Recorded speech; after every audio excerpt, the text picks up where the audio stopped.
আজকে আমি যাব একটু কলেজে, তার জন্যই রেডি হচ্ছি। তো চলো তোমাদের সাথে পুরোটাই শেয়ার করব, ব্লগটা দেখতে থাকো। সো হ্যালো এভরিওয়ান, আমি Lipika Das, again welcome back to my another video. আজকে আমি কলেজে কোনো ক্লাস করতে যাচ্ছি না, যাচ্ছি একটু দরকারে, তাই একটু দেরি করেই রেডি হচ্ছিলাম, ওই 11টা-12টার দিকে। এই যে আমি রেডি হয়ে গেছি, আর আজকের ওয়েদারটা একটু ভালোই ছিল, মেঘলা মেঘলা, বেশি রোদ ছিল না।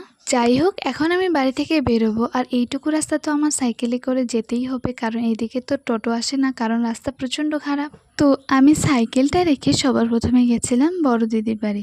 তারপরে ওখানে একটু থাকার পরে আমি রাস্তায় বেরিয়ে পড়ি, টোটোর জন্য অপেক্ষা করছিলাম। তারপর আমি টোটো করে 12বিশা গিয়ে ওইখান থেকে বাসে উঠে পড়ি। আর আজকে আমার সঙ্গে কোনো বান্ধবী যাচ্ছে না, বাসে একজনকে পরিচিত পেয়ে গেছে, ওর সঙ্গেই গল্প করছিলাম। টোটো থেকে ভাড়া দেওয়ার পর আমাকে যে টাকাটা রিটার্ন করেছিল, দেখো এই 20 টাকার মধ্যে কি লেখা আছে। তো যাই হোক, আমি কলেজে পৌঁছে গেলাম, আর আমি যেই দরকারে গেছিলাম সেটা হয়ে গেছে, খুব বেশি দেরি হয়নি।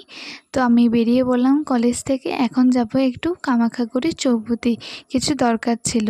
তারপর গিয়ে দেখি যে কামাখ্যাগুড়ি হরি মন্দিরের সামনে মেলা বসেছে, আর দোকানগুলো খোলা দেখতে পেয়ে আমি একটু ঢুকে পড়ি।